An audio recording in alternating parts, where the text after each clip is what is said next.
اعوذ باللہ من الشیطان الرجیم بسم اللہ الرحمن الرحیم۔ ہم نے موسیٰ علیہ السلام کو 30 شب و روز کے لیے کوہ سینا پر طلب کیا اور بعد میں 10 دن کا اور اضافہ کر دیا۔ اس طرح اس کے رب کی مقرر مدت پورے 40 دن ہو گئی۔ موسیٰ علیہ السلام کو نبوت کے لیے بھی طور پر بلایا گیا تھا اور اس کے بعد کتاب دینے کے لیے بھی طور پر بلایا گیا۔ ایسا کیوں ہوتا ہے کہ کتاب کے مطالعے کے لیے، کتاب لینے کے لیے، انسٹرکشنز لینے کے لیے کہاں جایا جائے؟ پہاڑ پر، ہائی رائزز۔ مراد اس سے یہ ہے کہ یہاں ہم میں سے ہر شخص کو جب کوئی اہم ترین کام کرنا ہو تو اس کے لیے سیکلوژن ضروری ہے۔ سب کچھ چھوڑ چھاڑ کر یکسوئی کے ساتھ، پوری توجہ کے ساتھ اللہ کی بات سننا اور سیکھنا ضروری ہے۔ مثلا ایک تو یہ ہے کہ آپ کوئی تلاوت لگا لیں اور سنتے رہیں، یہ پیسیو لسننگ ہے۔ آپ کھانا بنا رہے، تلاوت سن رہے، اچھا ہے، فضول باتیں سننے سے بہتر ہے تلاوت سننے۔ اسی طرح آپ واک کر رہے ہیں، آپ کو لیکچر سن رہے ہیں۔ اسی طرح آپ سونے جا رہے ہیں، نیند نہیں آ رہی، آپ کچھ سننا شروع کر دیتے ہیں۔ کچھ وقتی فائدہ ہوگا لیکن اس کے بعد کیا ہوگا؟ آپ گہری نیند سو جائیں گے۔ اسی طرح وقتی فائدہ ہوگا، آپ چلتے پھرتے کچھ برکت حاصل کر لیں گے قرآن سن کر۔ لیکن علم کے لیے کیا ضروری ہے؟ یکسوئی، سنجیدگی، توجہ، اور سب چیزوں کو چھوڑ کر تو اللہ کا کلام سمجھنا ایک اہم ترین فریضہ ہے زندگی میں۔ قرآن کا سیکھنا، قرآن کا سمجھنا، قرآن کا جاننا، اللہ کا مطلوب، اللہ کی مرضی اور مطلب کو جاننا ہم سب کے لیے لازم ہے، اور ہم سب کے لیے ضروری ہے کہ اس کے لیے کسی نہ کسی طور پر جائیں۔ نبی صلی اللہ علیہ وسلم کو نبوت کہاں ملی؟ پہلی وحی کہاں ملی؟ غار حرا میں۔ اب آپ سوچئے کہ آپ کو اس کتاب کے پڑھنے، سیکھنے، سکھانے، سمجھنے، کسی طرح کی بھی کوئی خدمت کرنی، تو اس کے لیے آپ کون سا ایسا پلان بنائے ہوئے ہیں؟ کون سا ایسا وقت کا چنک، خواہ وہ دن میں ہو، چاہے وہ سال کا کچھ حصہ ہو، چاہے وہ کسی بھی طرح، ہر شخص کا اپنی ایک پلاننگ ہوتی ہے کہ آپ سال کے کچھ دن مقرر کر سکتے ہیں سیکلوژن کے لیے، آپ دن کا کوئی حصہ مقرر کر سکتے ہیں، آپ ویک کا کچھ ایک حصہ مقرر کر سکتے ہیں، اور اگر آپ اس مشورے پر عمل کر لیں تو آپ اتنا کچھ اپنے پیچھے صدقہ جاریہ چھوڑ سکتے ہیں کہ جو اس زندگی کے ہنگامے میں، روزمرہ کی مصروفیات میں کر ہی نہیں سکتے۔ اللہ نے آپ کو اتنا بڑا دماغ دیا، اتنا کچھ عطا کیا ہے، اور ہر شخص یونیک ہے، اس کے پاس ایک یونیک آئیڈیا ہے، لیکن وہ سب کچھ آئیڈیا انسان دماغ میں لے کے کیوں مر جاتا ہے، کیوں چلا جاتا ہے دنیا سے؟ کیونکہ اس نے اپنے لیے کوئی ٹائم نہیں نکالا۔ اپنے لیے سے مراد اپنی آخرت کے لیے، صدقہ جاریہ کے لیے، اس کے دین کے لیے ایسا وقت کہ جو سارے ہنگاموں سے انسان کو الگ کر دے، جس میں یکسوئی ہو۔ مثلا آپ سارا ویک بزی رہتے ہیں، ویکنڈ پہ 1-2 گھنٹہ ایسا نکالیے جس میں آپ بالکل اکیلے ہو جائیے، اور اس میں اپنا کوئی ایک پروجیکٹ شروع کر لیجیے، کوئی لکھنے کا، کوئی بنانے کا، کوئی کسی بھی طرح، کوئی خدمت خلق کا، کوئی بھی جو آپ کا پیشن ہے، اور آپ اسے ریگولرلی کرتے جائیے، اور آپ دیکھیں گے کہ بہترین چیز تیار کریں۔ مثلا آپ نے بلوغ المرام کتاب دیکھی ہوگی، کس کی لکھی ہوئی؟ ابن حجر العسقلانی کی۔ کیسے لکھی تھی انہوں نے؟ آپ کو پتہ ہے یہ کتاب اتنی زیادہ پڑھی گئی ہے، پاکستان کے بہت سے مدارس کا یہ سلیبس ہے کہ ہر طالب علم جو دین پڑھتا ہے وہ بلوغ المرام ضرور پڑھے۔ بہت کچھ ہے اس میں، بہت جامع مجموعہ ہے حدیث کا، فقہ بھی ہے۔ ابن حجر العسقلانی کو ضرورت پیش آئی کہ وہ اپنے بچے کو دین سکھائیں، تو انہوں نے اس کے لیے حدیثوں کا انتخاب کرنا شروع کر دیا، اور یہ چاہا کہ وہ مختلف موضوعات پر چیزیں اکٹھی کر کر کے اس کو پڑھاتے جائیں۔ بائی دا ٹائم وہ تعلیم کا ہی سلسلہ ختم ہوا تو ایک بہترین کتاب کمپائل ہو چکی تھی، صرف ایک مسلسل، ریگولر اور فوکسڈ ایفرٹ کے ساتھ۔ ہم میں سے ہر شخص جو بھی کوئی مصروفیت کا بہانہ کرتا ہے، یہ ہم سب کے بہانے ہیں، ساری مصروفیت کے باوجود ہم فون پہ گھنٹوں گزار دیتے، ای میلز اتنی دیر دیکھتے، پڑھتے، لکھتے رہتے۔ اسی طرح اور باتیں، لوگوں سے ملاقاتیں، بہت کچھ. لیکن اس میں کیا ہوتا ہے، ہم اپنے آپ کو تسلی دیتے ہیں بڑے اچھے کام کریں. ہاں اچھے کر رہے ہیں الحمدللہ، ایز لانگ ایز آپ کوئی گناہ کا کام نہ کریں، کوئی غلط کام نہ کریں، کوئی حرام کام نہ کریں، تو آپ کا وقت عبادت ہی ہے. لیکن ایک ہے اس کو بس گزار دینا جو آیا اور گزر گیا، اور ایک یہ ہے کہ آپ پلان کر کے اس کو بہترین طریقے سے استعمال کریں. ایک یہ کہ آپ اپنے پیسے لے کے جائیں بازار اور کچھ بھی خرید لیں، جو سامنے آیا خرید لیں، اور ایک یہ کہ آپ سلیکشن کے ساتھ وہ چیز خریدیں جس سے ایک بڑا فائدہ ہو. آپ کا وقت پیسہ ہے، ٹائم از منی. اس منی سے آپ کیا خرید رہے ہیں، کس چیز پہ آپ لگا رہے ہیں، آپ کی پرائرٹی کیا ہے، آپ کو اللہ نے کیا ٹیلنٹ دیا ہے، آپ کیا ونڈر کر سکتے ہیں، اور آپ کس بات میں لگے ہوئے. یہ بھی شیطان کے ٹرکس اور ٹریپس ہیں کہ آپ کو غیر اہم میں مشغول کر کے اہم ترین کو بھلائے ہوئے ہے. وہ کرنے نہیں دے گا آپ کو جب تک کہ آپ ایک باقاعدہ جنگ نہیں کریں گے اس سے اور اپنے لیے وقت نہیں نکالیں گے. تو دیکھیے آپ کا کوہ طور کہاں ہے، کوئی کمرہ ہے کہ جہاں اس مخصوص وقت میں کسی کی رسائی نہ ہو، کہ جہاں آپ کوئی پروڈکٹیو کام کر سکیں. اور اگر آپ صرف ونس اے ویک بھی کرتے رہے، سال میں 52 ویکس ہیں، پابندی کے ساتھ، کیونکہ اللہ تعالیٰ کو وہ کام بڑا پسند ہے جو مسلسل ہو، خواہ تھوڑا ہو، اس میں برکت بڑی. اب آپ دیکھیے، آپ نے ایک کام کیا، مسلسل کیا، بغیر ناغے کے کیا، یکسوئی کے ساتھ کیا. اب کیا ہوا، اس کا فائدہ کتنا ہوا؟ سب سے بڑا فائدہ ہے کہ اللہ کو پسند ہے وہ کام، اور جس کام کو اللہ پسند کر لے پھر اس میں برکت کیسے نہیں ہوگی، اور پھر اس کا فائدہ عام کیسے نہیں ہوگا. لیکن یہ بھی صبر کے ساتھ ہی ہو سکتا ہے کہ انسان پھر اس وقت میں اپنی باقی چیزوں کو ایک طرف کر دے. تو قرآن پڑھتے ہوئے ہر پارے میں سے کچھ نہ کچھ جیمز سمیٹتے جائیں. جو چیز آپ کو اپنے لیے خاص طور پر ریلیونٹ لگے اس کو جا کے اپنی کسی ڈائری میں نوٹ کر لیں، یہاں کر لیں، بعد میں کر لیں، اور پھر وہ آپ کی یاد دہانی کے لیے اور آپ کے آئندہ زندگی کے بہتر عمل کے لیے بہت ضروری. یاد رکھیے اللہ نے روزے فرض کیے لعلکم تتقون، کہ ہمارے اندر تقوی ہے. ہم نے ایک معیار رکھا تھا کہ ہم اپنے اندر لازمی چینج لائیں گے. ہماری رمضان سے پہلے کی زندگی اور بعد کی فرق ہوگی. کسی کو 10 پوائنٹس ملیں گے، کسی کو 9، کسی کو 8، کسی کو اس سے کم. لیکن اگر ہماری زندگی وہی ہے، روٹین، ڈگر، ہر چیز وہی جو رمضان سے پہلے تھے ہم، اور ہم نے کچھ بھی نہیں پایا، تو گویا ہم نے روزے سے کچھ حاصل نہیں کیا. ہمیں اپنے اندر تبدیلی لانا ہے اور لازمن لانا ہے، اور تبدیلی کے لیے کچھ نہ کچھ پلان بنانا ہے، اور وہ قرآن کی روشنی میں ہی.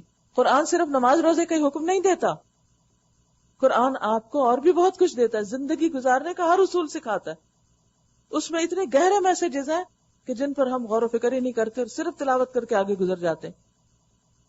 اب موسیٰ علیہ السلام گئے تھے 30 راتوں کے لیے، لگ گئی 40. اب جب موسیٰ علیہ السلام جانے لگے کوہ طور پر، تو اپنے بھائی ہارون کو کوئی کام ڈیلیگیٹ کیا. اپنے بھائی ہارون علیہ السلام کو کچھ ڈیلیگیٹ کر کے گئے کام. یاد رکھیے کہ آپ کچھ بہتر کر نہیں سکتے جب تک کہ آپ کمتر کو ڈیلیگیٹ نہ کریں. اہم کر نہیں سکتے جب تک غیر اہم کو ڈیلیگیٹ نہ کریں. اب اس کا یہ مطلب نہیں کہ ہارون علیہ السلام کو جو کام دیا رہے تو غیر اہم تھا، لیکن کتاب کا لینا اس سے بھی زیادہ اہم تھا. کوہ طور پہ جا کر براہ راست کتاب لے کر آنا زیادہ اہم تھا بنسبت اس روزمرہ کی تبلیغ کے جو وہ کر ہی رہے تھے. بعض اوقات ہم ہر روز تبلیغ کر رہے ہیں، درس دے رہے ہیں، آ رہے ہیں، جا رہے ہیں، ٹھیک ہے، ہم بڑے خوش ہیں، بڑے اچھے اچھے کام کر رہے ہیں، لیکن ہم نہیں سوچتے کہ اس سے اچھا بھی ہم مزید کر سکتے ہیں جو ہمارے لیے صدقہ جاریہ ہو. تو وہ کیسے ہوگا، کب ہوگا؟ جب آپ اپنا موجودہ کوئی بھی کام کسی اور کو دے دیں. اس کے 2 فائدے ہوں گے. ایک تو وہ کام جو آپ کسی کو دے رہے ہیں وہ آپ کے لیے صدقہ جاریہ بن جائے گا. یہ ایسے ہی جیسے کسی کو مال دے دینا. کسی کو کام پہ لگانا ایک بہت بڑا صدقہ ہے اس شخص پر، اور آپ کی بہت بڑی نیکی کہ آپ نے اس کو کام سکھایا، لگا دیا. اب وہ جو کرے، الدال علی الخیر کفاعلی، وہ جو بھی کر رہا ہے سارا ثواب آپ کو مل رہا ہے، اتنا ہی جتنا آپ خود کرتے تو آپ کو ملتا. چلیے وہ نہر بھی جاری ہو گئی، اور اب آپ ایک قدم اور اوپر چڑھ گئے اور وہ کرنے لگے جو ابھی اور کوئی نہیں کر رہا اور کر بھی نہیں سکتا. آپ کو ہی کرنا ہے کیونکہ اللہ نے آپ ہی کو اس کا ٹیلنٹ دیا. تو جب آپ وہ نہیں کرتے جو آپ کر سکتے ہیں تو گویا آپ لوگوں کے ساتھ زیادتی کرتے، اپنے ساتھ کرتے. آپ انسانیت کو ایک بہتر چیز دے سکتے ہیں جو آپ نہیں دے رہے. کس لیے؟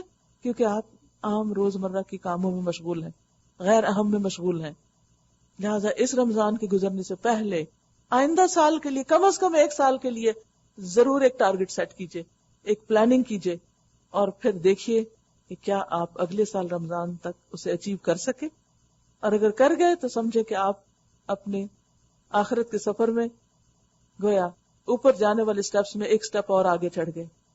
تو ڈیلیگیشن کا ایک فائدہ اپنا بوجھ ہلکا ہوتا ہے، اور دوسرا فائدہ کسی کو کام دے کر، کسی کو کام لگا کر اس پر احسان ہوتا ہے اور اس کا بھی ثواب ملتا چلا جاتا ہے.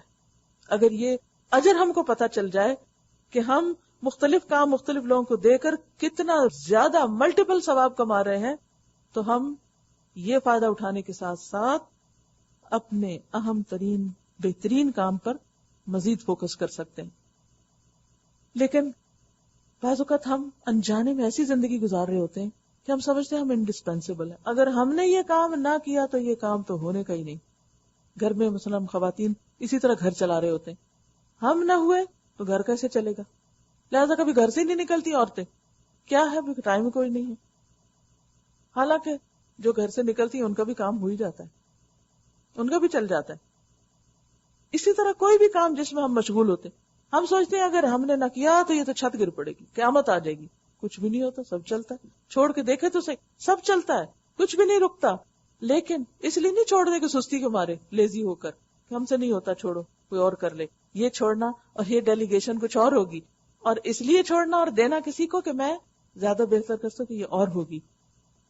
تو انشاءاللہ آپ دیکھیں گے کہ اس طرح آپ اپنے آپ کو بہتر استعمال کر سکیں گے. اب ضروری نہیں کہ جو کام آپ کسی کو دے وہ 100% ٹھیک کر کے دے. اب دیکھیے کیا ہوتا ہے یہاں اس ڈیلیگیشن کا حال. کہا میرے پیچھے تم میری قوم میں میری جانشینی کرنا اور ٹھیک کام کرتے رہنا اور بگاڑ پیدا کرنے والوں کے طریقے پہ نہ چلنا. جب وہ ہمارے مقرر کیے ہوئے وقت پر پہنچا اور اس کے رب نے اس سے کلام کیا تو اس نے التجا کی، اے رب مجھے یارائے نظر دے کہ میں تجھے دیکھوں. وہ سب کو چھوڑ کر طور پہ بیٹھے ہیں اور موقع سنہری ہے. اللہ تعالیٰ بات کر رہے، کیا پتا اگلی بات بھی پوری ہو جائے کہ اللہ تعالیٰ میں آپ کو دیکھنا چاہتا ہوں. یہ وہ خواہش ہے جو ہر انسان کے اندر ہے، جو اپنے رب کو دیکھنا چاہتا ہے. وہ کون ہے جس نے مجھے پیدا کیا؟ یہ اس کی سب سے بڑی تڑپ ہوتی ہے. تو موسیٰ علیہ السلام نے بھی دیکھا کہ اللہ کی اتنی مہربانیاں ہو رہی ہیں، ایسے جلوے ہو رہے ہیں، تو ایک قدم اور آگے سے کہہ کے تو دیکھتے ہیں، کیا پتا ہو ہی جائے. میکسیمائزر فرمایا تو مجھے نہیں دیکھ سکتا، ہاں ذرا سامنے کے پہاڑ کی طرف دیکھ، اگر وہ اپنی جگہ قائم رہ جائے تو البتہ تو مجھے دیکھ سکے گا.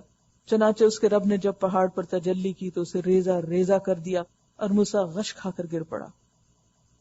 جب ہوش آیا تو بولا پاک ہے تیری ذات، سبحانک تبت الیک وانا اول المؤمنین، میں تیرے حضور توبہ کرتا ہوں اس ناجائز مطالبے سے، اور سب سے پہلا ایمان لانے والا میں ہوں. سارے شک دور ہو گئے. فرمایا اے موسیٰ انی اصطفیتک علی الناس، میں نے تجھے سارے لوگوں پہ چن لیا، میں نے تجھے چن لیا.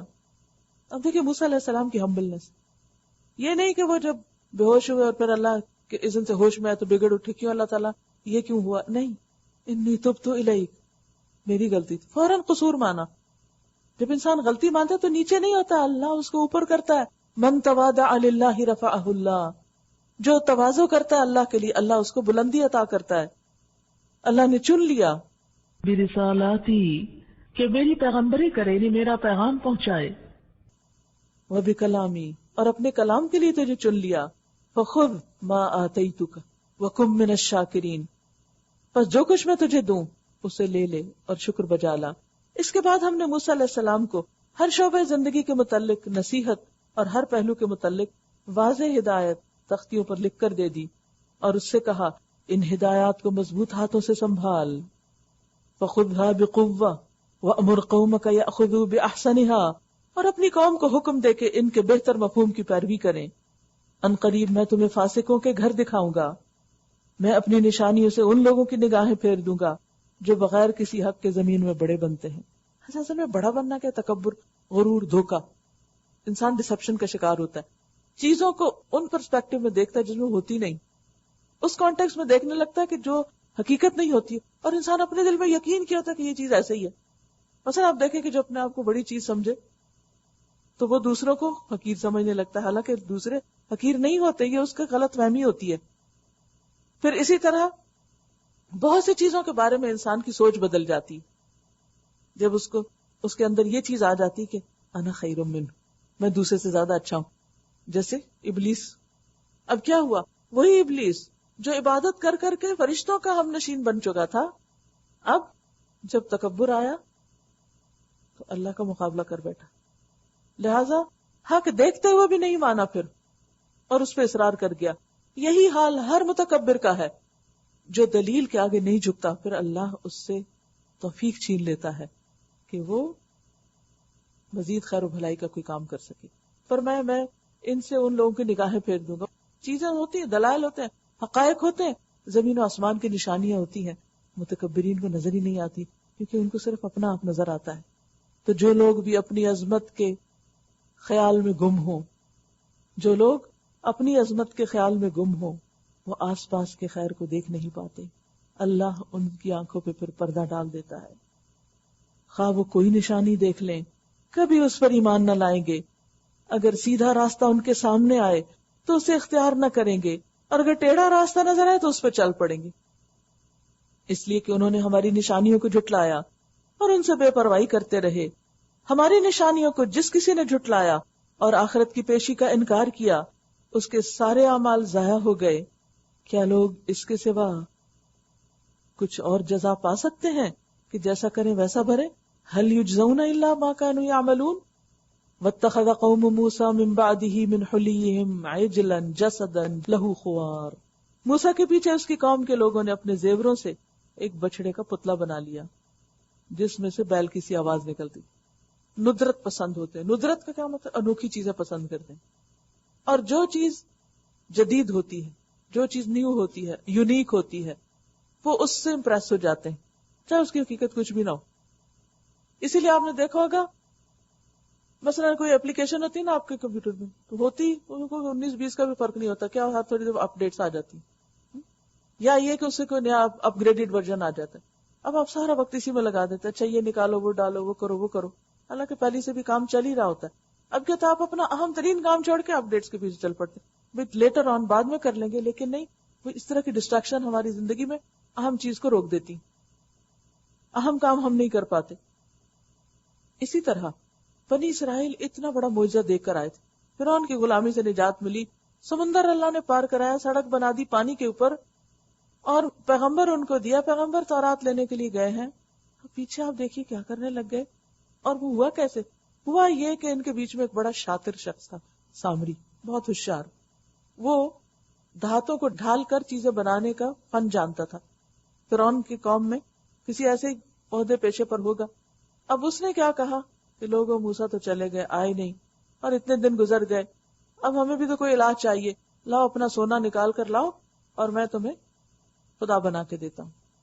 اور اس نے ایسا بنایا کہ اس کے اندر سے آواز بھی آتی تھی. ہوا جب گزرتی تو اس کے منہ سے ایسی آواز نکلتی جیسے کوئی بچڑا ہو، حقیقی معنوں میں. اب لوگ اس کے پیچھے لگ گئے. شوشہ پسند لوگ ہوتے ہیں نا، ایسی چیزوں کو بڑی اٹریکٹ کرتی ہیں. حالانکہ ان کو نظر آ رہا تھا کہ بچڑا اصلی بھی نہیں ہے، یہ تو ہاتھوں کی بنائی ہوئی چیز ہے، لیکن وہ سامری کی باتوں میں آ گئی. مثلاً بعض اوقات آپ کسی مارکیٹ میں جاتے ہیں، آپ کو کچھ خریدنے کا ارادہ نہیں ہوتا، اور مارکیٹنگ کے ایسے ڈھنگ آپ دیکھتے ہیں کہ جس سے آپ ٹریپ ہو جاتے ہیں سٹیپ بائی سٹیپ. مثلاً بہت بڑا پوسٹر آپ نے دیکھا سیل کا، آپ کہتے ہیں مجھے کوئی ضرورت ہے، مجھے نہیں جانا. پھر کہتے ہیں اچھا ذرا جا کے دیکھو. شیطان دل میں ڈالتا ہے تو جا کے دیکھو، کیا پتا کوئی چیز ہو. تو کہتے نہیں. پھر اندر جاتے ہیں تو وہ صرف سیل نہیں ہوتی، وہ تو کہ ایک کونے میں کچھ لگا ہوتا ہے اور باقی اور بہت سی ورائٹی ہوتی. سیل دیکھنے گئے تھے، وہ تو بھول ہی گئے اور سارا سٹور پھر کے وقت ضائع کر کے باہر آ گئے. اور پھر ضائع نہیں کیا، وقت ہی نہیں ضائع کیا، پیسے بھی ضائع کر لے.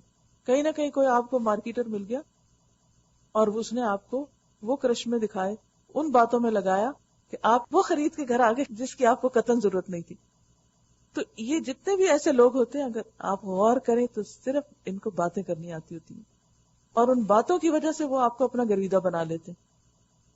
اور اچھے بڑے سمجھدار عقل مند لوگ بھول جاتے ہیں. اب یہاں پر سامری جو تھا وہ صرف کرتب دکھانے والا، مداری نہیں ہوتے جیسے، وہ اتنی بھیڑ کیسے اکٹھی کر لیتے. حالانکہ مداری جو کچھ کر رہے تھے اس کی حقیقت کیا ہوتی؟ کچھ بھی نہیں، وہ صرف آنکھوں کا دھوکا ہوتا ہے. ایسے ہی سامری نے بھی آنکھوں کا دھوکا کیا اور اس لوگوں کے زیور نکلوا لی. وہ جو بیچارے لوگ وہاں سے نکلتے ہوئے آخری چیز اپنے ساتھ اٹھا کے لائے تھے، جب بھی کوئی حادثہ واسا ہوتا ہے، کچھ ہوتا ہے، لوگ سب سے پہلے اپنے کیش اور جویلری نکال کے ساتھ رکھتے ہیں. وہ فٹافٹ لی اور نکلے، وہ لا کے سامری کے آگے رکھ دی. کس قدر بیوقوف بنایا ان کو، اور وہ اس کے ٹریپ میں آ گئے. اب آپ دیکھیں کہ موسیٰ کے پیچھے اس کی قوم کے لوگوں نے اپنے زیوروں سے ایک بچڑے کا پتلا بنایا جس میں سے بیل کی آواز نکلتی. اللہ تعالیٰ فرماتے ہیں کیا انہیں نظر نہ آتا تھا کہ وہ نہ ان سے بولتا ہے نہ کسی معاملے میں ان کی رہنمائی کرتا ہے، صرف اس کی شکل اور اس کی آواز پہ ریجھ گئے. مگر پھر بھی انہوں نے اسے معبود بنا لیا اور وہ سخت ظالم تھے. سوچتے سمجھتے ہوئے پھر وہ اس شرک میں مبتلا ہو گئے. پھر جب ان کی فریب خوردگی کا طلسم ٹوٹ گیا اور انہوں نے دیکھ لیا کہ در حقیقت وہ گمراہ ہو گئے ہیں، کہنے لگے لَإِن لَّمْ يَرْحَمْنَا رَبُّنَا وَيَغْفِرْ لَنَا لَنَكُونَنَّ مِنَ الْخَاسِرِينَ. اگر ہمارے رب نے ہم پر رحم نہ فرمایا اور ہم سے درگزر نہ کیا تو ہم برباد ہو جائیں گے. احساس ہو گیا، وہی کیا جو آدم علیہ السلام نے کہا تھا. ادھر سے موسیٰ غصے اور رنج میں بھرا ہوا اپنی قوم کی طرف پلٹا. آتے ہی اس نے کہا بہت بری جانشینی کی تم لوگوں نے میرے بعد. کیا تم سے اتنا صبر نہ ہوا کہ اپنے رب کے حکم کا انتظار کر لیتے؟ میں کیا کہہ کے گیا تھا اور تم کیا کرنے لگ گئے؟ اور تختیاں پھینک دی، حالانکہ ان میں تورات تھی. اتنا شدید غصہ آیا کہ ہاتھ میں اللہ کا کلام پکڑا ہوا تھا وہ بھی زور سے رکھا، ٹوٹ گئی. اور اپنے بھائی ہارون کے سر کے بال پکڑ کر اسے کھینچا. ہارون نے کہا، یعنی کیونکہ ان کو ڈیلیگیٹ کر کے گئے تھے قوم کی اصلاح کا کام، تو وہ پریشان ہوئے. ہارون نے کہا میری ماں کے بیٹے، یعنی اے میرے بھائی، ان لوگوں نے مجھے دبا لیا تھا اور قریب تھا کہ مجھے مار ڈالتے. میری تو جان پہ بن گئی تھی، میری سن ہی نہیں رہے تھے. بس تو دشمنوں کو مجھ پہ ہنسنے کا موقع نہ دے اور اس ظالم گروہ کے ساتھ مجھے شامل نہ کر. تب موسیٰ نے کہا رب اغفر لی ولی اخی. کتنے ہمبل ہے موسیٰ علیہ السلام، سارا غصہ دور. رب اغفر لی ولی اخی وادخلنا فی رحمتک وانت ارحم الراحمین. اے رب مجھے اور میرے بھائی کو معاف کر اور ہمیں اپنی رحمت میں داخل فرما، تو سب سے بڑھ کر رحیم ہے. جواب میں ارشاد ہوا جن لوگوں نے بچڑے کو معبود بنایا وہ ضرور اپنے رب کے غضب میں گرفتار ہو کر رہیں گے. اب ان کی شامت آئے گی اور دنیا کی زندگی میں ذلیل ہوں گے. جھوٹ گھڑنے والوں کو ہم ایسی ہی سزا دیتے ہیں، اور جو لوگ برے عمل کریں پھر توبہ کر لیں اور ایمان لے آئیں تو یقیناً اس توبہ اور ایمان کے بعد تیرا رب درگزر کرنے والا، رحم فرمانے والا ہے. پھر جب موسیٰ کا غصہ ٹھنڈا ہوا تو اس نے وہ تختیاں اٹھا لی جن کی تحریر میں ہدایت اور رحمت تھی ان لوگوں کے لیے جو اپنے رب سے ڈرتے ہیں، اور اس نے اپنی قوم کے 70 آدمیوں کو منتخب کیا تاکہ وہ اس کے ساتھ ہمارے مقرر کیے ہوئے وقت پہ حاضر ہوں. جب ان لوگوں کو ایک سخت زلزلے نے آ پکڑا تو موسیٰ نے عرض کیا اے میرے سرکار، آپ چاہتے تو پہلے ہی ان کو اور مجھے ہلاک کر سکتے تھے. کیا آپ اس قصور میں جو ہم میں سے چند نادانوں نے کیا تھا ہم سب کو ہلاک کر دیں گے؟ یہ تو آپ کی ڈالی ہوئی ایک آزمائش تھی جس کے ذریعے سے آپ جسے چاہتے ہیں گمراہی میں مبتلا کر دیتے ہیں اور جسے چاہتے ہیں ہدایت بخش دیتے ہیں. یعنی آزمائش کا موقع تو انسانوں کے درمیان فیصلہ کن ہوتا ہے. پھر اللہ جس کو چاہتا ہے سیدھا رستہ دکھا دیتا ہے اور جس کو چاہتا ہے وہیں چھوڑ دیتا ہے. ہمارے سرپرست تو آپ ہی ہیں، بس ہمیں معاف کر دیجئے اور ہم پر رحم فرمائیے، آپ سب سے بڑھ کر معاف کرنے والے ہیں. انت ولینا فاغفر لنا وارحمنا وانت خیر الغافرین واکتب لنا فی ہذہ الدنیا حسنہ. اور ہمارے لیے اس دنیا کے بھلائی بھی لکھ دیجئے، وفی الآخرہ، اور آخرت کی بھی. انا ہدنا الیک، ہم نے آپ کی طرف رجوع کر لیا، آپ کی طرف پلٹ آئے. کہتے ہیں کہ اس وجہ سے بھی ان کا نام یہودی رکھا گیا تھا، پلٹنے کی وجہ سے. جواب میں ارشاد ہوا سزا تو میں جسے چاہتا ہوں دیتا ہوں، مگر میری رحمت ہر چیز پر چھائی ہوئی ہے اور اسے میں ان لوگوں کے حق میں لکھوں گا جو نافرمانی سے پرہیز کریں گے، زکوٰۃ دیں گے اور میری آیات پر ایمان لائیں گے. بس آج یہ رحمت ان لوگوں کا حصہ ہے جو اس پیغمبر نبی امی کی پیروی اختیار کریں جس کا ذکر انہیں اپنے ہاں تورات اور انجیل میں لکھا ہوا ملتا ہے. وہ انہیں نیکی کا حکم دیتا ہے، بدی سے روکتا ہے، ان کے لیے پاک چیزیں حلال اور ناپاک چیزیں حرام کرتا ہے، اور ان پر سے وہ بوجھ اتارتا ہے جو ان پر لدے ہوئے تھے. یعنی نبی صلی اللہ علیہ وسلم کے جو فرائض منصبی تھے اور جو آپ نے لوگوں کو بتایا اس کی طرف اشارہ ہے. اور وہ بندشیں کھولتا ہے جن میں وہ جکڑے ہوئے تھے، یعنی جاہلیت کے رسم و رواج جن میں پڑھ کر لوگوں کو زندگی گزارنی مشکل ہو رہی تھی. لہٰذا جو لوگ اس پر ایمان لائیں اور اس کی حمایت اور نصرت کریں اور اس روشنی کی پیروی کریں جو اس کے ساتھ نازل کی گئی ہے، وہی فلاح پانے والے ہیں. اے محمد صلی اللہ علیہ وسلم کہہ دیجئے یا ایھا الناس انی رسول اللہ الیکم جمیعا، اے لوگو میں تم سب کی طرف اس خدا کا پیغمبر ہوں جو زمین اور آسمانوں کی بادشاہی کا مالک ہے. اس کے سوا کوئی خدا نہیں، وہی زندگی بخشتا ہے اور وہی موت دیتا ہے. بس ایمان لاؤ اللہ پر اور اس کے بھیجے ہوئے نبی امی پر جو اللہ اور اس کے ارشادات کو مانتا ہے، اور پیروی اختیار کرو اس کی. امید ہے کہ تم راہ راست پالو گے. اس آیت سے پتہ چلتا ہے کہ نبی صلی اللہ علیہ وسلم کی نبوت اور رسالت تمام انسانوں کے لیے تھی. موسیٰ علیہ السلام کی قوم میں ایک گروہ ایسا بھی تھا جو حق کے مطابق ہدایت کرتا اور حق ہی کے مطابق انصاف کرتا تھا. یہدون بالحق وبہ یعدلون، یعنی سارے ہی نہیں بگڑے ہوئے تھے بلکہ کچھ اچھے لوگ بھی تھے. اور ہم نے اس قوم کو 12 گھرانوں میں تقسیم کر کے انہیں مستقل گروہوں کی شکل دے دی. اور جب موسیٰ سے اس کی قوم نے پانی مانگا تو ہم نے اس کو اشارہ کیا کہ فلاں چٹان پر اپنی لاٹھی مارو. چنانچہ اس چٹان سے یکا یک 12 چشمے پھوٹ نکلے اور ہر گروہ نے اپنے پانی لینے کی جگہ متعین کر لی. ہم نے ان پر بادل کا سایہ کیا اور ان پر من و سلوہ اتارا. یہ سب کچھ صحرائے طی میں ہوا تھا ان کے ساتھ. کھاؤ وہ پاک چیزیں جو ہم نے تم کو بخشی ہیں، مگر اس کے بعد انہوں نے جو کچھ کیا وہ ہم پر ظلم نہیں کیا بلکہ اپنے آپ پر ہی ظلم کرتے رہے. یاد کرو وہ وقت جب ان سے کہا گیا تھا کہ اس بستی میں جا کر بس جاؤ اور اس کی پیداوار سے اپنے حسب منشا روزی حاصل کرو اور حتتن حتتن کہتے جاؤ اور شہر کے دروازے میں سجدہ ریز ہوتے ہوئے داخل ہو. بعض مفسرین کہتے ہیں کہ شہر کا دروازہ نہیں بلکہ ہیکل کا دروازہ تھا کہ عبادت گاہ میں جاتے ہوئے شکر کرتے ہوئے جاؤ اور پھر اللہ کے آگے جھک جاؤ. ہم تمہاری خطائیں معاف کر دیں گے اور نیک رویہ اختیار کرنے والوں کو مزید فضل سے نوازیں گے.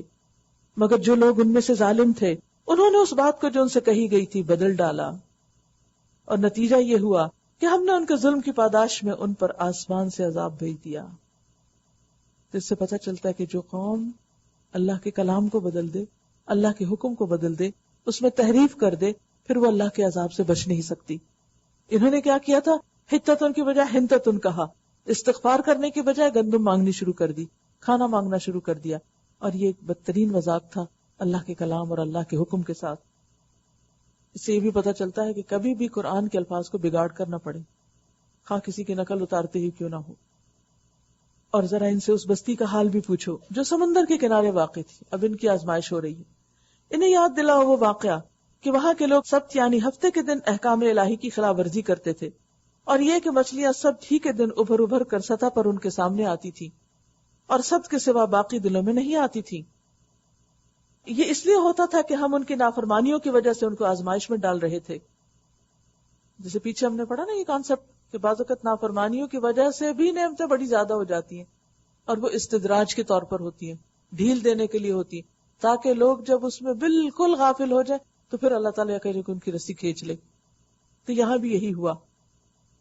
اور انہیں یہ بھی یاد دلاؤ کہ جب ان میں سے ایک گروہ نے دوسرے گروہ سے کہا تھا کہ تم ایسے لوگوں کو کیوں نصیحت کرتے ہو جنہیں اللہ ہلاک کرنے والا یا سخت سزا دینے والا ہے، تو انہوں نے جواب دیا تھا کہ ہم یہ سب کچھ تمہارے رب کے حضور اپنی معذرت پیش کرنے کے لیے کرتے ہیں اور اس امید پر کرتے ہیں کہ شاید یہ لوگ اس کی نافرمانی سے پرہیز کرنے لگیں.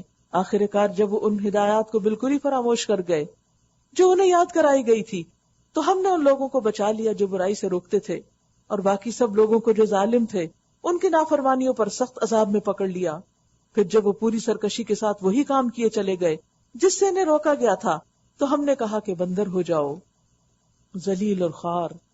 یہ تھی ان کی سزا جب انہوں نے اللہ کی نافرمانی کی اور اس امتحان اور آزمائش میں وہ ناکام ہو گئے. اور یاد کرو جب کہ تمہارے رب نے اعلان کر دیا کہ وہ قیامت تک برابر ایسے لوگ بنی اسرائیل پر مسلط کرتا رہے گا جو ان کو بدترین عذاب دیں گے. یقیناً تمہارا رب سزا دینے میں تیز دست ہے اور یقیناً وہ درگزر اور رحم سے کام لینے والا بھی ہے. ہم نے ان کو زمین میں ٹکڑے ٹکڑے کر کے بہت سی قوموں میں تقسیم کر دیا. کچھ لوگ ان میں سے نیک تھے اور کچھ اس سے مختلف یعنی اچھے، اور ہم ان کو اچھے برے حالات سے آزمائش میں مبتلا کرتے رہے، شاید یہ پلٹ آئیں. پھر اگلی نسلوں کے بعد ایسے ناخلف لوگ ان کے جانشین ہوئے جو کتاب الہی کے وارث ہو کر اسی دنیا دنی کے فائدے سمیٹتے ہیں اور کہہ دیتے ہیں کہ توقع ہے ہمیں معاف کر دیا جائے گا، اور وہی بتائے دنیا پھر سامنے آتی ہے تو پھر لپک کر اسے لے لیتے ہیں۔ یعنی اللہ سبحانہ تعالیٰ نے ان کے ذمے تو اپنی کتاب کی خدمت رکھی تھی، لیکن انہوں نے کتاب کو لوگوں تک پہنچانے کے بجائے کتاب کو دنیا کے فائدوں کے لیے استعمال کرنا شروع کر دیا۔ کیا ان سے کتاب کا عہد نہیں لیا جا چکا کہ اللہ کے نام پر وہی بات کہیں جو حق ہو؟ اور یہ خود پڑھ چکے ہیں جو کتاب میں لکھا ہے، کیونکہ یہ کتاب میں سے ایسی باتوں کے ساتھ رہنمائی کرتے کہ جس سے لوگ خوش ہو جاتے اور ان پہ نذرانوں کی بارش ہوتی، اور وہ بات نہیں بتاتے تھے جو حق پر مبنی ہوتی، لیکن لوگ ان سے ناراض ہو سکتے تھے اس بات کو سن کر، کیونکہ بعض اوقات ایسا ہوتا ہے نا کہ دین کی بات پتہ بھی ہوتی ہے، کسی کی خیر خواہی مطلوب بھی ہوتی، لیکن صرف اس ڈر سے کسی کو کوئی اچھی بات نہیں بتاتے کہ وہ ناراض ہو جائے گا۔ اگر وہ ناراض ہوا تو چلے کوئی نہیں، ناراض ہو، بہت سے لوگ ناراض ہوتے ہیں ہم سے، لیکن وہ کیوں نہیں عوام کو ناراض کرتے تھے کہ اگر عوام کو ناراض کر دیا تو پھر عوام ہمیں فائدہ نہیں پہنچائے گی۔ اور اسی طرح انہوں نے دین کے نام پر نئی نئی رسمیں ایجاد کر رکھی تھی۔ آپ دیکھیں کہ ہمارے ہاں بھی دین کے نام پر ایسی ایسی رسمیں ایجاد کر لی گئی ہیں کہ جن کا اصل دین میں کوئی حصہ ہی نہیں۔ مثلا آپ دیکھیں کہ مرنے کے بعد جو کچھ رسم و رواج کیا جاتا ہے، یہ اسی طرح اور بھی بہت سے طریقے ہیں جس میں ریلیجس ایکسپلائٹیشن ہوتی ہے۔ اسلام کا نام استعمال کر کے مقصود کیا ہوتا ہے؟ دنیا کے فائدے سمیٹنا، دنیا کے فائدے حاصل کرنا۔ تو ایسے ہی تمام چیزوں کی طرف اشارہ کیا گیا کہ بنی اسرائیل میں یہ خامیاں پیدا ہو گئی تھی، اور اسی وجہ سے وہ لوگوں کو حق نہیں بتا پاتے تھے، حالانکہ کتاب پڑھتے تھے اور انہیں پتا تھا کہ کتاب کیا کہتی ہے، اور یہ خود پڑھ چکے ہیں جو کتاب میں لکھا ہے۔ وَالدَّارُ الْآخِرَةُ خَيْرٌ لِلَّذِينَ يَتَّقُونَ أَفَلَا تَعْقِلُونَ، آخرت کی قیامگاہ تو خدا ترس لوگوں ہی کے لیے بہتر ہے، کیا تم اتنی سی بات نہیں سمجھتے؟ یعنی آخرت کن کے لیے اچھی ہے؟ تقوی کے ساتھ ساتھ جو کتاب کی پابندی کرتے ہیں، اس کو مضبوط پکڑتے ہیں، اور جنہوں نے نماز قائم رکھی ہے، یقیناً ایسے نیک کردار لوگوں کا اجر ہم ضائع نہیں کریں گے۔ انہیں وہ وقت بھی کچھ یاد ہے جب کہ ہم نے پہاڑ کو ہلا کر ان پر اس طرح چھا دیا تھا گویا وہ چھتری ہے۔ یہ واقعات پیچھے بھی پڑ چکے ہیں آپ سورۃ البقرہ میں۔ اور وہ یہ گمان کر رہے تھے کہ وہ ان پہ آ پڑے گا، ٹوٹ پڑے گا ان پہ، اور اس وقت ہم نے ان سے کہا تھا کہ جو کتاب ہم تمہیں دے رہے ہیں اسے مضبوطی کے ساتھ تھامو، اور جو کچھ اس میں لکھا ہے اسے یاد رکھو، توقع ہے کہ تمہارے اندر تقوی پیدا ہوگا۔ خذوا ما آتیناکم بقوۃ، بیان ہی یہی الفاظ سورۃ البقرہ کی 63 اور 93 میں بھی ہے۔ واذکروا ما فیہ لعلکم تتقون۔ وَإِذْ أَخَذَ رَبُّكَ مِن بَنِي آدَمَ مِن ظُهُورِهِمْ ذُرِّيَّتَهُمْ، اور اے نبی لوگوں کو یاد دلاؤ وہ وقت جب کہ تمہارے رب نے بنی آدم کی پشتوں سے ان کی نسل کو نکالا تھا، یعنی دنیا میں آنے سے پہلے ہی، اور انہیں خود ان کے اوپر گواہ بناتے ہوئے پوچھا تھا کیا میں تمہارا رب نہیں ہوں؟ انہوں نے کہا ضرور آپ ہی ہمارے رب ہیں، ہم اس پر گواہی دیتے ہیں، یہ ہم نے اس لیے کیا کہ کہیں تم قیامت کے روز یہ نہ کہہ دو کہ ہم تو اس بات سے بے خبر تھے، یا یہ نہ کہنے لگو کہ شرک کی ابتدا تو ہمارے باپ دادا نے ہم سے پہلے کی تھی اور ہم بعد کو ان کی نسل سے پیدا ہوئے۔ تو بات یہ ہے کہ انسانیت کا آغاز شرک سے نہیں ہوا، توحید سے ہوا، اور اللہ تعالیٰ نے توحید کا وہ سبق ان کے دلوں میں اتار دیا، اور ہر شخص کے اندر وہ پیغام پروگرامڈ ہے۔ ہر شخص خواہ اس کو کسی بھی جگہ رکھا جائے وہ اپنے رب کی تلاش میں رہتا ہے، خواہ وہ اس کو مانے یا نہ مانے۔ آپ دیکھیے کہ کبھی زندگی کے حادثات میں ایسا بھی ہوتا ہے کہ کچھ بچے جن کے والدین بچوں میں فوت ہو جاتے ہیں، دوسرے لوگ ان کو اڈاپٹ کر لیتے ہیں، یا پھر ان کو کسی بھی وجہ سے اپنے والدین کا پتہ نہیں ہوتا۔ ایسے لوگوں کی زندگی کس قدر میزریبل ہوتی ہے، وہ مسلسل اس کھوج میں رہتے ہیں، یہ خیال ان کے دماغ سے الگ ہوتا ہی نہیں کہ ہمارے اصل ماں باپ کون تھے۔ میں ایک فیملی کو جانتی ہوں کہ جنہوں نے کچھ بچے اڈاپٹ کیے اور انہیں دنیا کی ہر نعمت دی، لیکن جو یہ بچے بڑے ہوئے اور انہوں نے شروع سے ان کو بتا دیا تھا کہ ہم نے تمہیں کہاں سے لیا، جو یہ بچے بڑے ہوئے تو ان کے سوال اور ان کی تلاش یہی تھی کہ ہمارے اصل ماں باپ کون ہیں۔ ایسا لگتا ہے جیسے کوئی چیز کھو گئی ہو اور اس وقت تک چین نہیں آئے گا کہ جب تک وہ مل نہ جائے۔ اسی طرح انسان کے دل کے اندر اللہ کی پہچان اور اللہ کی معبود کی ضرورت رکھ دی گئی ہے۔ نو میٹر واٹ، آپ کہیں لے جائیں اس کو، اس کی یہ ضرورت ختم نہیں ہو سکتی، اس کی یہ پیاس نہیں بجھ سکتی. یہ الگ بات ہے کہ انسان اپنے آپ کو کھلونوں سے بہلاتا رہتا ہے. آپ دیکھیے چھوٹے بچے کو اگر آپ آبزرو کریں، اگر اس کی ماں اس کو کہیں چھوڑ کر آئے، کیا ہوتا ہے کہ آپ اس کو کھلونے دیتے ہیں، آپ سب کچھ دیتے ہیں، آپ اسے ہنسا بھی لیتے ہیں، اسے بہلا لیتے ہیں، لیکن تھوڑی دیر کے بعد جب اس کو ہوش آتی پھر کہتے ہیں اماں، پھر ماں یاد آتی اس کو، پھر آپ اسے کچھ کھلاتے ہیں، کچھ کرتے ہیں، بہلاتے ہیں، پھر تھوڑی بات ہو گئی پھر ماں کو یاد کرتا ہے. کیوں؟ وہ اس کے اندر انگریوڈ ہے. اسی طرح ہر انسان کے اندر یہ چیز پروگرامڈ ہے کہ تمہارا کوئی خدا ہے. ہم سب نے اس میدان میں الستو بربکم کا جواب دیا ہوا ہے. قالوا بلا، کہا ہوا بلا، کیوں نہیں. اب وہ بلا ہمارے اندر ہی ہے. جی ہاں، وہ اندر ہی ہے. اب کچھ لوگ تو ہیں کہ جب دنیا میں آئے اور کسی نے ان کو بتا دیا تمہارا رب کہاں ہے، کیا کہتا ہے، تو انہوں نے اس کی بات مانی اور ان کا مسئلہ حل ہو گیا. لیکن کچھ لوگ ایسے ہیں جو اپنی اس فطرت کی اس آواز کو دباتے رہتے ہیں اور اس کو جاننا نہیں چاہتے. لہذا یہ انجان ہونا ان کی پیاس کو بجھاتا نہیں، ان کے اندر کا وائٹ کبھی ختم نہیں ہوتا، وہ کبھی سیٹل نہیں ہوتے جب تک کہ وہ اصل کو نہ پالے. پھر اگر اللہ توفیق دے اور اصل کو پالے تو معاملہ درست ہو جاتا ہے، ورنہ پھر ہدایت چھن جاتی ہے، توفیق بھی چھن جاتی ہے. اللہ نے اس لیے کیا کہ کہیں تم قیامت کے روز یہ نہ کہہ دو کہ ہم تو اس بات سے بے خبر تھے، یا یہ نہ کہنے لگو کہ شرک کی ابتدا تو ہمارے باپ دادا نے کی تھی اور ہم بات کو ان کی نسل سے پیدا ہوئے. پھر کیا آپ ہمیں اس قصور پہ پکڑتے ہیں جو غلط کار لوگوں نے کیا تھا. دیکھو اس طرح ہم نشانیاں واضح طور پر پیش کرتے ہیں، اور اس لیے کرتے ہیں کہ یہ لوگ پلٹ آئیں. اور اے محمد صلی اللہ علیہ وسلم، ان کے سامنے اس شخص کا حال بیان کرو جس کو ہم نے اپنی آیات کا علم عطا کیا تھا مگر وہ ان کی پابندی سے نکل بھاگا. کہا جاتا ہے کہ امیہ بن سلت یا کچھ اور نام بھی لیے گئے ہیں، ان کی طرف اشارہ ہے. آخرکار شیطان اس کے پیچھے پڑ گیا. یہ بہت ڈرا دینے والی آیت ہے. وہ تمام لوگ جو قرآن پڑھ رہے ہیں، سمجھ رہے ہیں، سیکھتے ہیں، سکھاتے ہیں، وہ اس بات کو یاد رکھے کہ جب تک آپ اس کے ساتھ ہیں یہ آپ کو ایمان کی حرارت دیتا رہے گا، آپ کے لیے روشنی بنا رہے گا. لیکن جب آپ اس کو چھوڑ دیں گے تو یہ آپ کو اس سے بھی زیادہ تیزی سے چھوڑ دے گا، جیسے اگر ایک اونٹ کی رسی چھوڑ دی جائے تو وہ سب کچھ چھوڑ کے گم ہو جائے، بھاگ جائے. حالانکہ اونٹ گمنے والی چیز نہیں، لیکن پھر بھی وہ اس تیزی کے ساتھ جائے گا کہ اس کو آزادی مل گئی. تو انسان اسی طرح قرآن کو بہت جلد بھول بھی جاتا ہے. آپ نے دیکھا ہوگا کہ بعض لوگ جو قرآن کا کورس کر رہے ہوتے ہیں تو ان کے رنگ ہی فرق ہوتے ہیں، ان کی نگاہیں ہی فرق ہوتی ہیں، ان کے انداز ہی فرق ہوتے ہیں. لیکن اگر کچھ عرصے تک بالکل ہی ٹوٹلی کٹ آف رہے اس کتاب سے تو بالکل ایسے ہو جاتے ہیں کہ جیسے انہیں کچھ پتا ہی نہ ہو، بالکل بلینک. تو یہاں پر کیا کہا گیا کہ اللہ نے ایک شخص کو کتاب دی اور اس نے اس کو ایک طرف کر دیا اور بھلا دیا اس کو. اور جب علم کے باوجود اپنی خواہشات نفس کے پیچھے وہ پڑا تو کیا ہوا؟ فَأَتْبَعَهُ الشَّيْطَانُ، شیطان اس کے پیچھے پڑ گیا. فَكَانَ مِنَ الْغَاوِينَ، یہاں تک کہ وہ بھٹکنے والوں میں شامل ہو کر رہا. اللہ تعالیٰ فرماتے ہیں ایسے لوگوں کو جو یہی طریقہ اختیار کریں، وَلَوْ شِئْنَا لَرَفَعْنَاهُ بِهَا، اگر ہم چاہتے تو ہم اسی کے ساتھ اس کو بلندی دیتے. بہت سے لوگوں کو یہ ہوتا ہے کہ قرآن پڑھ کے کیا کریں گے، پوچھتے بھی رہتے ہیں کیا جاب ملے گی، کتنی پے ملے گی، کیا حاصل ہوگا، کچھ بھی نہیں. پھر یہ کوئی کرنے کا کام ہے، یہ تو نان پروڈکٹیو چیز ہے.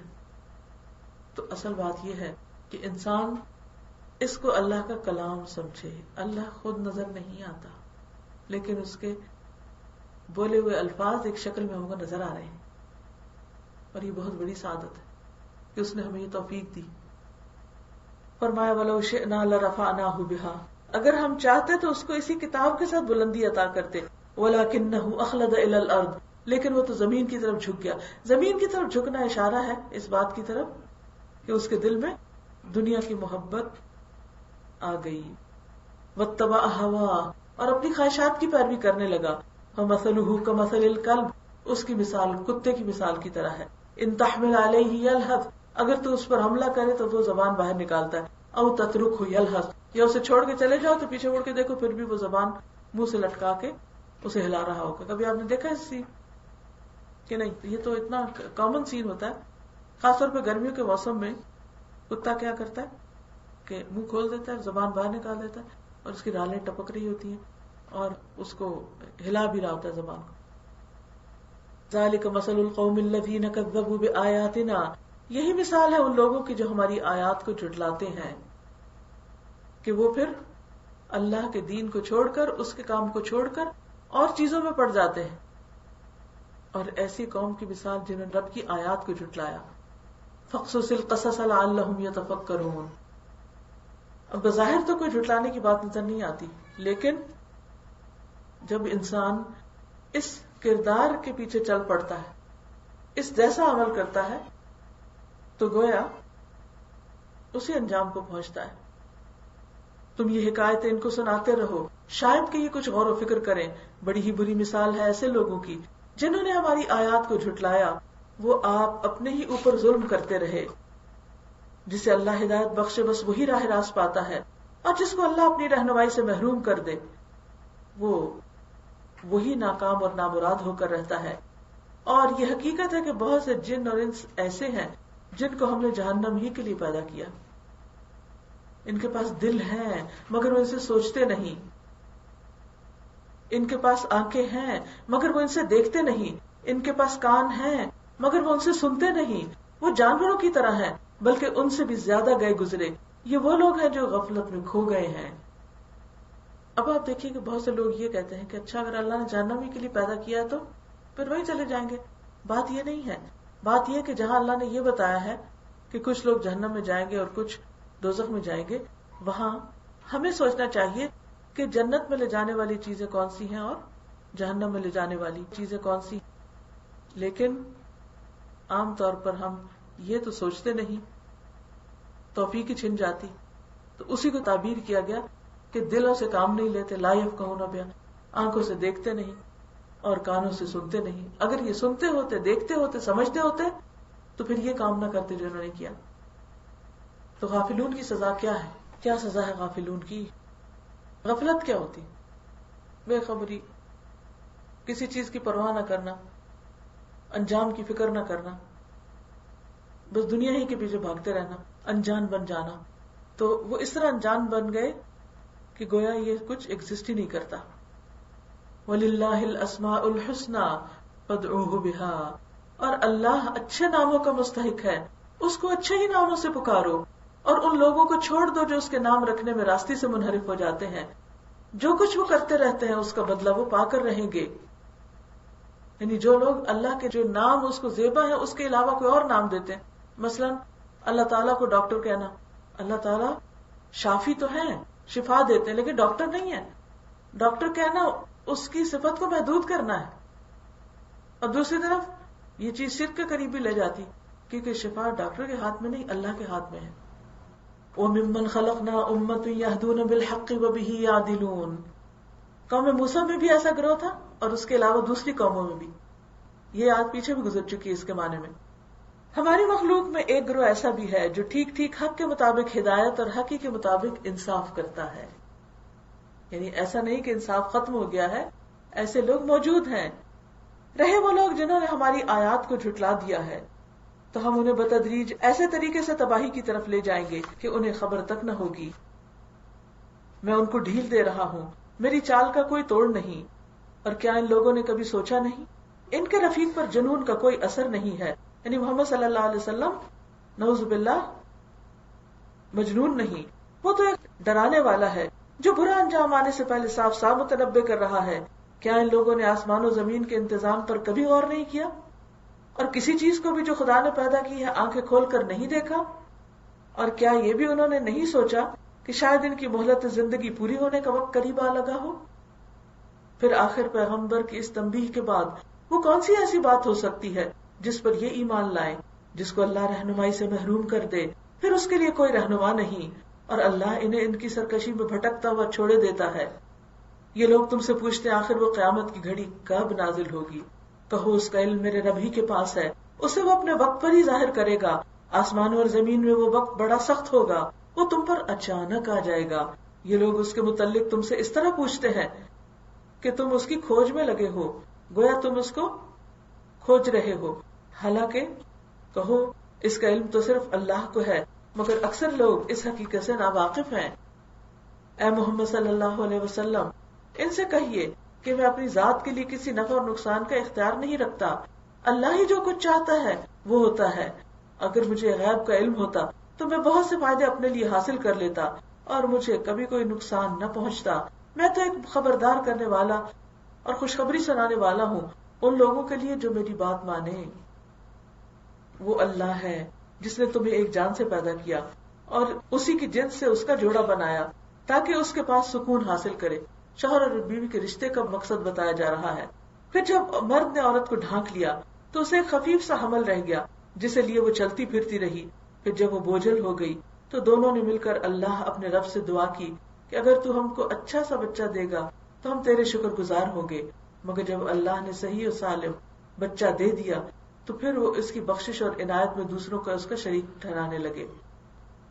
یعنی بہت سے لوگ ایسے ہوتے ہیں کہ جب مشکل وقت ہوتا ہے تو اللہ سے خوب خوب دعائیں کرتے ہیں اور وعدے کرتے ہیں اور منتیں مانتے ہیں، لیکن جب وہ منت پوری ہو جاتی ہے، کام ہو جاتا ہے، تو پھر ہیلے بہانوں کے ذریعے اس کام کو اپنے اوپر سے ٹال دیتے ہیں۔ مگر جب اللہ نے ان کو صحیح و سالم بچہ دے دیا تو وہ اس کی اس بخشش اور عنایت میں دوسروں کو اس کا شریک ٹھہرانے لگے، یعنی اس بچے کی پیدائش کو دوسروں سے منسوب کرنے لگے۔ اللہ بہت بلند و برتر ہے ان مشرکانہ باتوں سے جو یہ لوگ کرتے ہیں۔ کیسے نادان ہیں یہ لوگ کہ ان کو خدا کا شریک ٹھہراتے ہیں جو کسی چیز کو بھی پیدا نہیں کرتے بلکہ خود پیدا کیے جاتے ہیں۔ یعنی معبود ہونے کا حق کس کو ہے؟ صرف اس کو کہ جو خالق بھی ہو اور جو نہ ان کی مدد کر سکتے ہیں اور نہ اپنی ہی مدد پر قادر ہے۔ اگر تم انہیں سیدھی راہ پر آنے کی دعوت دو تو وہ تمہارے پیچھے نہ آئیں، خواہ تم انہیں پکارو یا خاموش رہو، دونوں صورتوں میں تمہارے لیے یکساں ہی ہے۔